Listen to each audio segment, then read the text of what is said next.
के बोर्ड जिहाद जैसे मुद्दे हैं, क्या लगता है इस मुद्दे के आधार पर बीजेपी जीत पाएगी?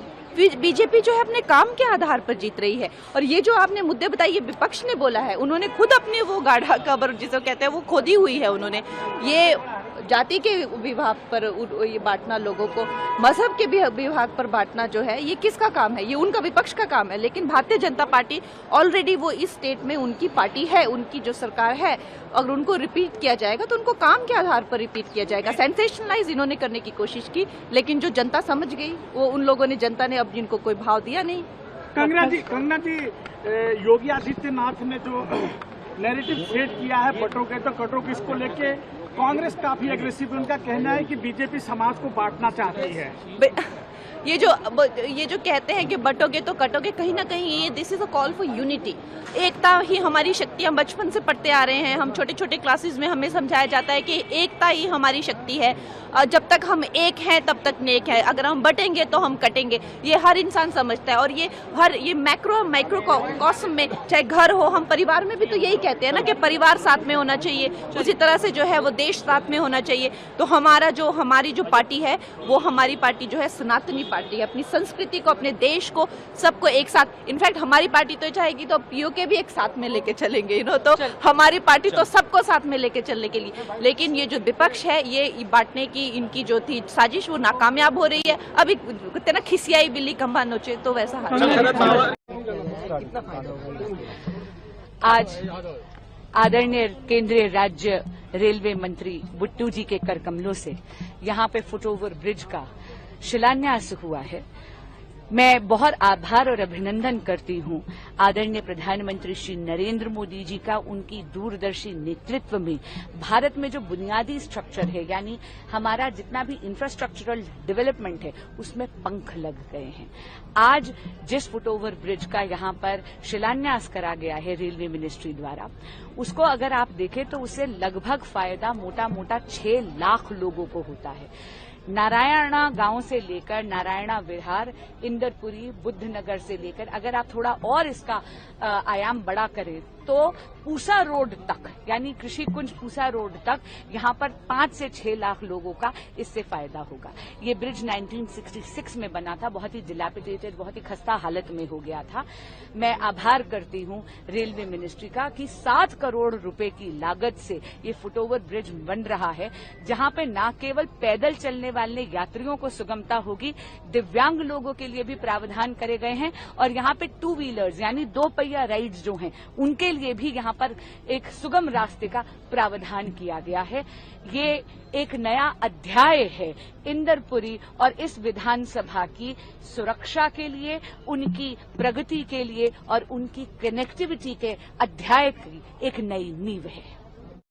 झांसी में जो मेडिकल कॉलेज में घटना हुई, बहुत ही हृदय विदारक घटना है और बहुत ही दुखद और शर्मनाक है कि आज के समय पे भी हम हेल्थ फैसिलिटीज आम जनता तक नहीं पहुंचा पा रहे हैं। ये कौन से राज्य में है? उसी राज्य में जहां पर आप राजनीति सुनते हैं बटोगे तो कटोगे। मैं अब योगी आदित्यनाथ जी से कहना चाहूंगी, सरकार चलाओगे तो बच्चों को बचा पाओगे। उस पर अगर ध्यान देंगे तो मैं मानती हूं सही मायने में आम आदमी के लिए सही सुविधाएं जो मिलनी चाहिए और जो सही नेतृत्व होता है वो लागू होना चाहिए। पूरे देश भर में प्रचार चल रहा है, लोगों को बांटने का, काटने का, लूटने का काम चल रहा है, पर जब बात आती है एडमिनिस्ट्रेशन की और रिफॉर्म्स की, वहीं पे ये फिसड्डी पाए जाते हैं। तो दुखद है, दर्दनाक है। और मैं सारी ही जो परिवारजन जिन्होंने अपना बच्चा खोया है, मैं उनको अपनी संवेदनाएं प्रकट करना चाहती हूं और मैं उम्मीद करती हूं कि भगवान उनको साहस देंगे कि ऐसे दुखी समय पर उनको किसी तरीके का मैं मानती हूं कि स्ट्रेंथ मिलेगी। मैंने कहानी सुनी थी तभी मुझे बहुत अच्छी लगी थी। अनीस जी ने पूरा स्क्रिप्ट सुनाया था और मुझे ऐसा लगा कि मेरा कैरेक्टर एक बहुत इम्पॉर्टेंट मोड पे आता है फिल्म में। एंट्री बहुत कमाल की उन्होंने रखी थी और उसके बाद जो कन्फ्यूजन पूरा होता है वो भी कमाल का था। एंड मैंने कभी इस जॉनरा की फिल्म की नहीं थी, so I thought I have to do it. मैंने पार्ट 1 पार्ट 2 भी देखी हुई थी, सो आई न्यू कि किस तरीके का जॉनरा है ये, और I decided to do it क्योंकि it gave me something different. Well, on set तो एनर्जीज होती है, जो कैरेक्टर आप प्ले कर रहे हैं उसकी एनर्जी रखनी पड़ती है। जब फैन होते हैं लोग तो बहुत सारे एक्सपेक्टेशंस होते हैं आपसे, तो वो कंपार्टमेंटलाइज करना पड़ता है वो पार्ट ऑफ योर ब्रेन कि वो भूल जाइए आप एक कैरेक्टर प्ले कर रहे हैं और you have to do it to the best of your ability.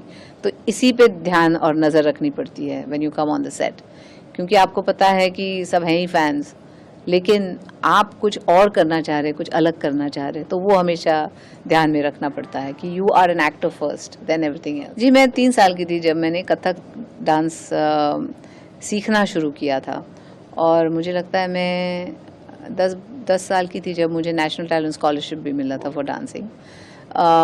तो सीरियसली मतलब बहुत साल, काफ़ी साल मैं डांस सीखी हूँ कथक। तो वो जो बेस था डांस अभिनय, इसका मिश्रण होता है क्लासिकल डांसिंग, क्योंकि उसमें अभिनय एज अ सेपरेट चीज़ सिखाई जाती है।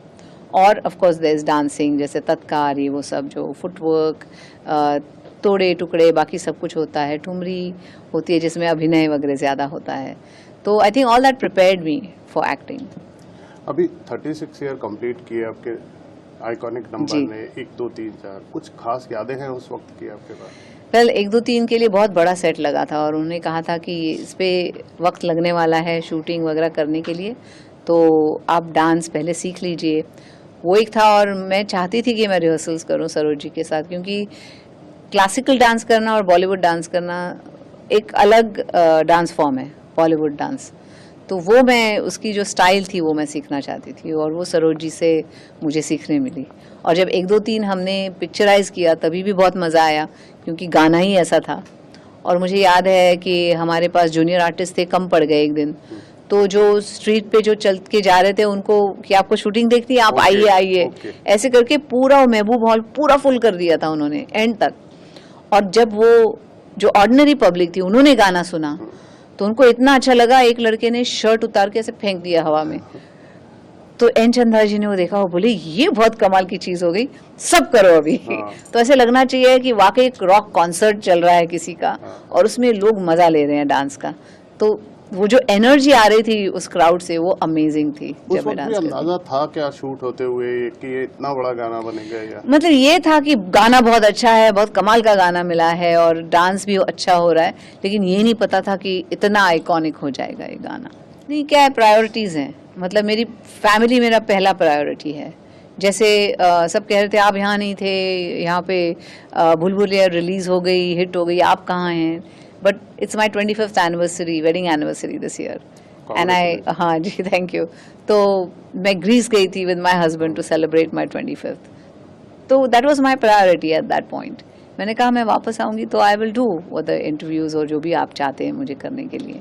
तो फिर जब मैं वापस आई तो हमने PR एक्टिविटी मेरे साथ शुरू की तभी। हमें बताया था सुपर हिट होगी तभी मुझे एंजॉय करेंगे, अगर पिक्चर नहीं चली तो माधुरी जी अवेलेबल है। अपने फैंस को बताइए, आप फिटनेस के लिए क्या करते हैं? आप जैसा बनने के लिए क्या करना पड़ता है? अरे बाप रे, नहीं, फिटनेस मतलब एक तो मेरा ऐसा मानना है कि हर चीज़ मॉडरेट होनी चाहिए। जैसे अगर आप चॉकलेट भी खाते हैं तो कभी कभी कोई पूरी चॉकलेट खा जाता है, एक पूरा लाइक स्लैब। तो मैं कहती हूँ कि वैसा नहीं करना चाहिए, मॉडरेट। अगर आपको चीटिंग भी करनी है तो मॉडरेट होनी चाहिए। आई am very I am very strict with my diet, what I eat. I am मतलब डांस की वजह से मुझे लगता है एक्सरसाइज ऐसे ही हो जाता है। इफ़ आई एम परफॉर्मिंग वगैरह तो मैं dance, when I rehearse for dance या तो कथक रिहर्सल करती हूँ। आई वर्क आउट, मुझे वक्त मिलता है तभी I work out. And I am very conscious of what I eat, कि अगर इधर उधर भी थोड़ा सा कभी जी करता है ना, कभी कभी किसी को समोसा खा लिया या थोड़ा सा ये खा लिया, लेकिन मॉडरेट, ज़्यादा नहीं। और उन फैंस को क्या कहना चाहते हैं जो लड़कियां माधुरी दीक्षित बनना चाहती हैं, वो कैसे अपने आप को तैयार करें इस फील्ड में आने के लिए? वेल, एक चीज़ है कि मेरे साथ जो मैंने किया है वो है कि my mom was a big support for me. मेरी जो फैमिली थी वो मेरा सबसे बड़ा सपोर्ट था। मेरे मॉम, मेरे डैड, दे वर माई बैकबोन लिटरली। जब मैं काम कर रही थी मेरी मम्मी हमेशा मेरे साथ सब जगह जाती। मम्मी नहीं आ सकती तो डैडी आते थे, और उस वजह से आई वॉज वेरी ग्राउंडेड। वो मुझे तालीम घर से मिली है, the values, who you are, इसकी पहचान रखो हमेशा। और just because you are a star doesn't mean anything. आप अपने काम में अच्छे हैं, ये अच्छी बात है, लेकिन आप एक ह्यूमन बीइंग हैं first, then you are everything else. ये जो सब सीख मुझे मेरी मम्मी डैडी से मिली है, वो मैं हमेशा कैरी करती हूँ, मेरे बच्चों को भी वही वैल्यूज सिखाती हूँ। तो don't forget your values, be ready to work very hard, don't get carried away with success and failure सबके लाइफ की एक हिस्सा है। आप ऊपर जाते हो, आप नीचे भी आने वाले हो, so keep that in mind, be good to everybody, respect everyone you work with, और एक give it your all, be sincere with your work, और जब भी आप काम करो अपना बेस्ट करो, everything else follows then. Last में मैं एक पूछूं मैम, ये फिल्में बहुत रिलीज हो रही हैं जी, पुरानी फिल्में, कोई आपकी ऐसी फिल्म पसंदीदा जिसे आप दोबारा चाहती हैं ये पर्दे पे आए, आपको ऐसा मन है कोई ऐसी फिल्म? अरे बाप रे आई थिंक हम आपके हैं कौन, तो दे री रिलीज्ड अभी उनके 25th पे, आई थिंक दे री रिलीज्ड। और कौन सी है, दिल तो पागल है, was a very beautiful film, that could, या दिल, बेटा was a very good film, और वो आज भी रेलेवेंट हो सकती है वो फिल्म। तो ऐसी फिल्में जो री रिलीज हो सकती कौन ने तो शादियों में आप री रिलीज बोल रहे हैं, हम रीमेक नहीं बोल रहे हैं। री रिलीज बोल रहे हैं, रीमेक तो मैं नहीं पूछा। थैंक यू सो मच हमसे बात करने, thank you so much. Thank you. आपका ये स्टेटमेंट अपने आप में बहुत सराहनीय है कि उन्होंने सभी डिपार्टमेंट्स को मिलकर इसके ऊपर काम करने के लिए दिया है। दिल्ली देश की राजधानी है, राजधानी होने के नाते भारत के हर व्यक्ति का दिल्ली पर अधिकार है, लेकिन बाहर के देशों से, बांग्लादेश से आए हुए, पड़ोसी देशों से घुसे हुए ऐसे लोग जो कि भारत के नागरिक नहीं हैं, वो भी अगर नकली आधार कार्ड लेकर रह रहे हैं और हमारी दिल्ली के ऊपर बोझ बन रहे हैं, तो ये बहुत दिक्कत की बात है।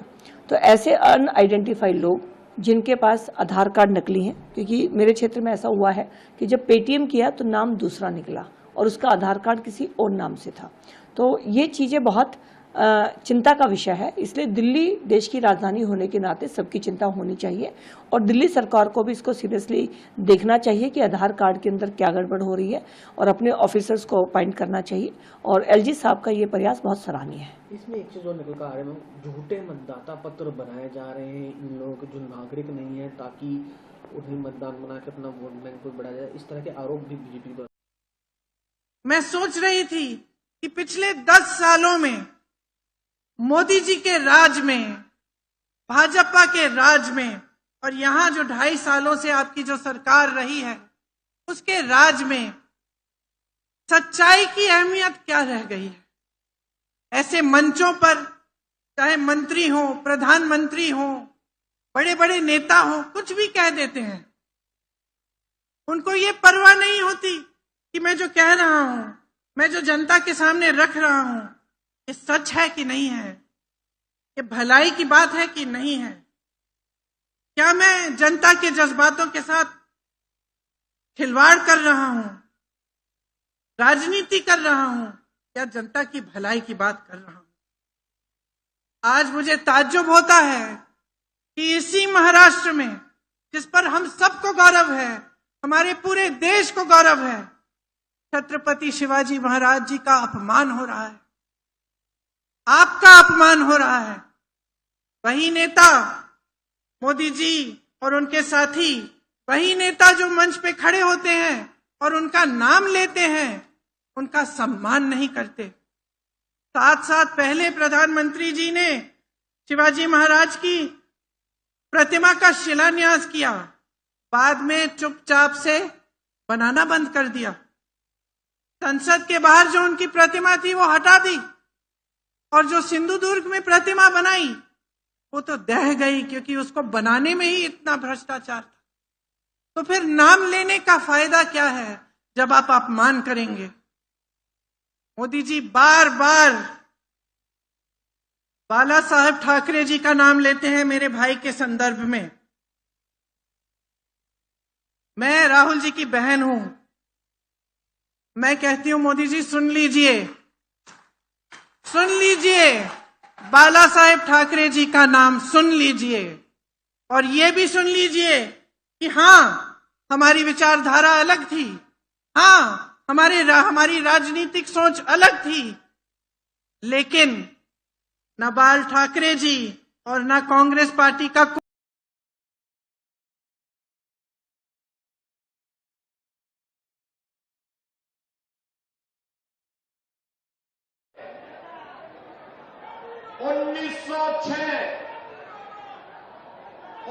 1906 यही अलीगढ़ है जब यहां पर भारत के विभाजन की नींव रखने वाली मुस्लिम लीग की स्थापना इसी अलीगढ़ में हुई थी। अलीगढ़ ने उनकी चलने नहीं दी, लेकिन देश को सांप्रदायिक आधार पर बांटने के उनके मंसूबे सफल हो गए। याद रखना, मुस्लिम लीग की स्थापना कराची में नहीं हुई, इस्लामाबाद में नहीं हुई, ढाका में नहीं हुई, उसकी स्थापना इसी अलीगढ़ में हुई थी। वे खतरनाक मंसूबे अभी भी समाप्त नहीं हुए और इसीलिए मैं आया हूं।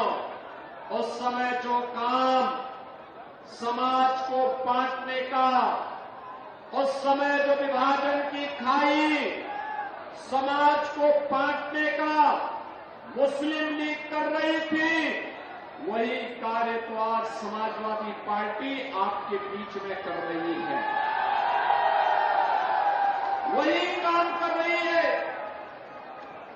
देश का दुर्भाग्यपूर्ण 1947 में विभाजन हुआ, लाखों निर्दोष नागरिक काटे गए, लेकिन सत्ता में ऐश करने वाले अपनी राष्ट्रीय ठाठ बाढ़ के साथ सत्ता को अपनी बपौती बना करके आज भी जनभावनाओं के साथ खिलवाड़ करने में लगे हैं।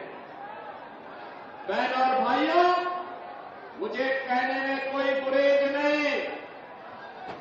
जब एक और आराम से सब हजारों नौजवान है भाई, अलीगढ़ के हजारों नौजवान हैं।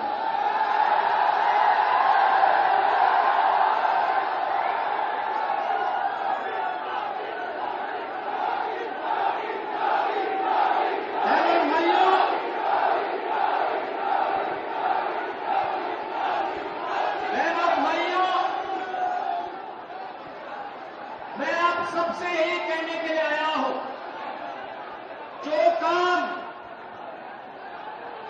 काम मुस्लिम लीग ने किया था, वही काम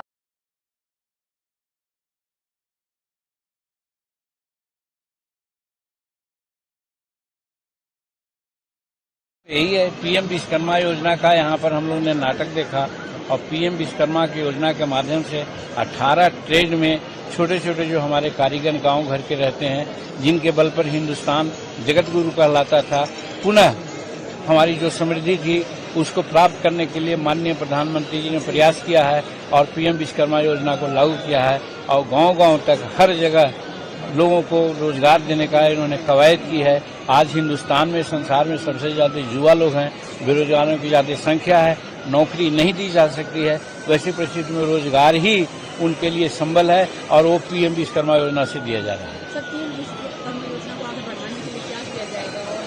सारी बात हो रही है, सबको नॉलेज में दिया जा रहा है, उनको ट्रेनिंग दी जाती है, ट्रेनिंग में उनको भत्ता दी जाती है, उनको मानदेय दी जाती है, उनको लोन के लिए पैसा दिया जाता है, बैंक की गारंटी दी जाती है, हर तरह की सुविधा है और उसके लिए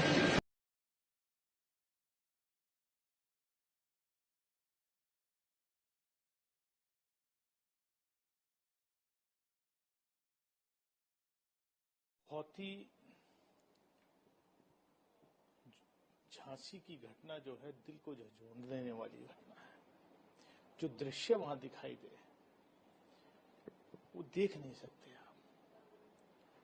और इतनी असंवेदनशील सरकार उत्तर प्रदेश की है कि उस घटना का जायजा लेने जब उप मुख्यमंत्री जाते हैं तो उनके वेलकम के लिए वहां साफ सफाई की जाती है, वहां पर जो है चूना बखेरा जाता है, जैसे कोई बहुत बड़ा कार्यक्रम के लिए प्रदेश के उप मुख्यमंत्री आ रहे हैं। मैं तो इतना ही कहूंगा, मुख्यमंत्री योगी आदित्यनाथ जी, आपको जब बांटने और काटने से फुर्सत मिल जाए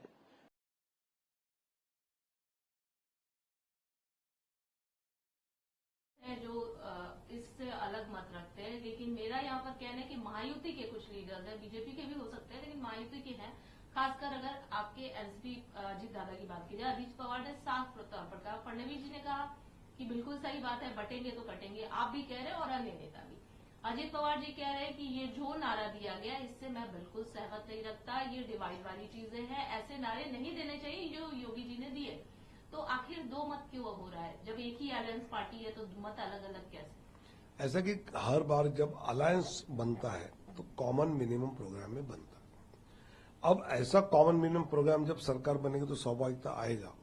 अब इसमें अजीत दादा का कहना उनकी जो सोच है, उनकी जो वोट बैंक है, उसके लिए सही भी हो सकता है, लेकिन हमको लगता है कि देश और राष्ट्र और महाराष्ट्र की प्रगति होने की जो सोच रखते हैं उनमें बंटवारा हो गया तो कट जाएंगे। आप ये कह रहे हैं कि उनकी जो वोट बैंक है, यानी कि उनकी वोट बैंक अलग है, आप लोगों के वोटर्स अलग है, अलग अलग थॉट रखते हैं, या सारे डेवलपमेंट को ज्यादा तवज्जो? डेवलपमेंट सबसे प्राइम।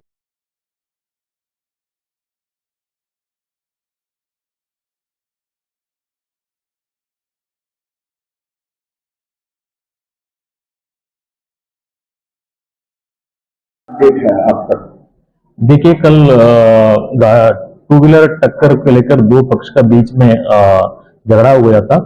फिर उसके बाद कुछ बवाल हो गया था, उसी में पब्लिक ऑर्डर भी डिस्टर्ब हो गया था और पुलिस ने, प्रशासन ने इसको शांत कराया। उसी क्रम में उसको देखते हुए आज पूरा घोसी शहर में पर्याप्त संख्या में पुलिस बल तैनात किया गया है। हर महत्वपूर्ण पॉइंट पर पर्याप्त पुलिस बल तैनात है।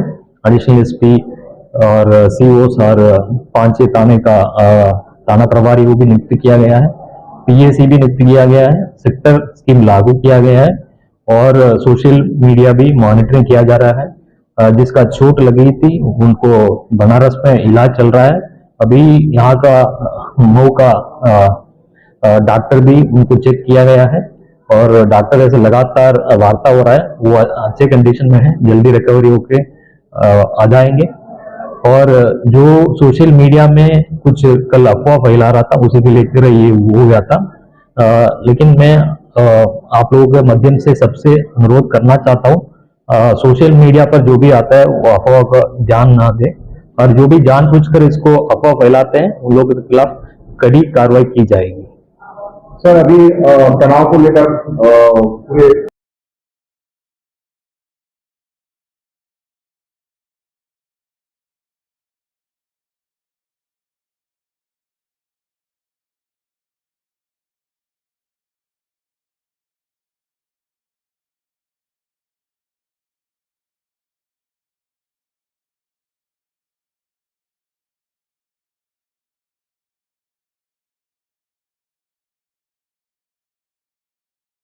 बिहार आगे बढ़े, समृद्धि की ओर जाए, ये पूरी तरह बिहार की जनता चाहती है।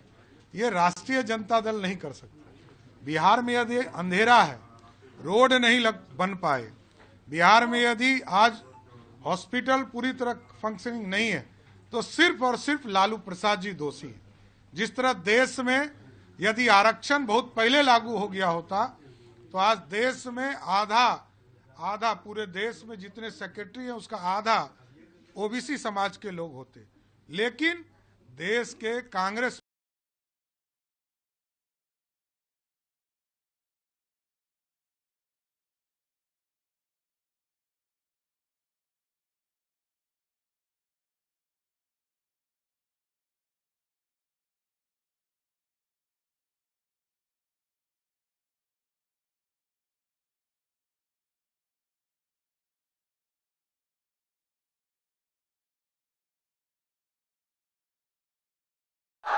दस साल में कांग्रेस जेएमएम ने दिल्ली से 84,000 करोड़ रुपया भेजा। 84,000 कितना भेजा भाई? और वही 10 साल में इन्होंने 4 से 14 में 84,000 करोड़ भेजा। मोदी जी ने 14 से 24 में 3,90,000 करोड़ रुपया भेजने का काम किया है। मधुपुर वालों, आप ताली तो बजाते हो, मगर आपके गांव में कुछ